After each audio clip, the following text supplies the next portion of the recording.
రాష్ట్ర వ్యాప్తంగా ఎండలు దంచి కొడుతున్నాయి. సాధారణం కంటే అధికంగా ఉష్ణోగ్రతలు నమోదవుతున్నాయి. జనవరి చివరి వారం నుంచే ఈ విధంగా ఉష్ణోగ్రతలు అనేవి అధికంగా నమోదవుతున్నాయి. దీనికి గల కారణాలు ఏంటి? దీని గురించి మనతో మాట్లాడడానికి ఐఎండీ ఆఫీసర్ రవీందర్ కుమార్ గారు ఉన్నారు. వారితో మాట్లాడదాం. సార్, మనం జనవరి చివరి వారం నుంచి అధిక ఉష్ణోగ్రతలు చూస్తున్నాం. ఈసారి చలి తీవ్రత కూడా చాలా తక్కువ ఉంది. ఇప్పుడు ఈ ఉష్ణోగ్రతలు ఇంత నమోదు కావడానికి గల కారణాలు ఏంటి? యాక్చువల్గా ఇప్పుడు మన రాష్ట్రంలో ట్రాన్సిషన్ పీరియడ్ నడుస్తుందమ్మా. అంటే ఇప్పుడు చలికాలం నుంచి మనము వేసవి కాలానికి అంటే ప్రీ మాన్సూన్ సీజన్కి వెళ్ళడం జరుగుతుంది. ఈ టైంలో ఏమవుతుందంటే మనకు ఉత్తర దిశ నుంచి వచ్చే చల్లగాలుల ప్రభావం తగ్గిపోయి వాయువ్య మరియు దక్షిణం నుంచి వచ్చే కొంచెం మోస్తరు వేడిగాళ్ళు మనకు మన స్టేట్ వైపు వీయడం జరుగుతుంది.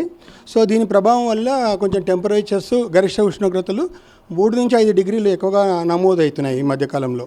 సో ఈ యొక్క పరిస్థితి వచ్చే వారం రోజుల వరకు కూడా కొనసాగే అవకాశం ఉంది. అంటే గత వేసవి కాలంతో పోల్చుకుంటే ఈసారి వేసవి కాలంలో ఏ విధంగా ఉండబోతుంది? గతంలో ఇంత తొందరగా అయితే రాలేదు. అంటే మా హెడ్ ఆఫీస్ నుంచి వచ్చిన రిపోర్ట్ ప్రకారంగా, అంచనా ప్రకారంగా ఈసారి మటుకు మనకు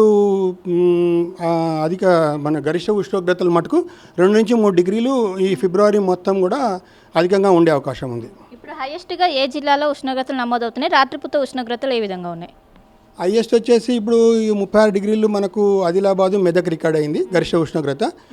మరియు భద్రాచలము, ఖమ్మంలో మనకు 37 డిగ్రీలు రికార్డ్ అయింది. ఇవి మామూలు సాధారణ గరిష్ట ఉష్ణోగ్రతల కన్నా ఒక 3 నుంచి 5 డిగ్రీలు ఎక్కువగానే నమోదైనాయి.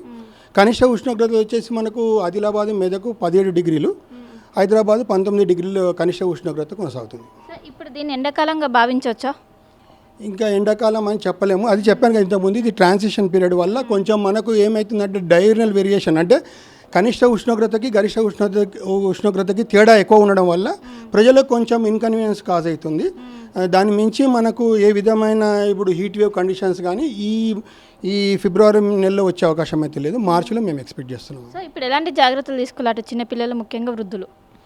ఒక ఇన్కన్వీనియన్స్ ఒకటే కారణంగా, కానీ పెద్దగా భయపడాల్సినంత ఉష్ణోగ్రతలు ఏమి ఉండవు, హీట్ వేవ్ కండిషన్స్ అయితే ఏమి ఉండవు. కాబట్టి ఏంటంటే కొంచెం అనీజీనెస్ అనేది ఉంటుంది, అంతేగాని పెద్ద జాగ్రత్తలు తీసుకోవాల్సిన అవసరం అయితే ఉంది. ఇప్పుడు హైదరాబాద్లో ఎంత నమోదవుతున్నాయి ఉష్ణోగ్రతలు? హైదరాబాద్లో 19 డిగ్రీల కనిష్ట ఉష్ణోగ్రత, 34 డిగ్రీల గరిష్ట ఉష్ణోగ్రత రికార్డ్ అయింది. ఇదే వచ్చే వారం రోజులు ఈ గరిష్ట కనిష్ట ఉష్ణోగ్రతలో 1 నుంచి 2 డిగ్రీలు పెరిగే అవకాశం ఉంది. సో మొత్తం మీద ఏదైతే ట్రాన్సిషన్ పీరియడ్ కారణంగా ఈసారి ఉష్ణోగ్రతలు దాదాపు 36 డిగ్రీల మేర కొనసాగుతున్నాయి. వచ్చే 10 రోజుల పాటు ఈ విధంగా కొనసాగే అవకాశం ఉంది.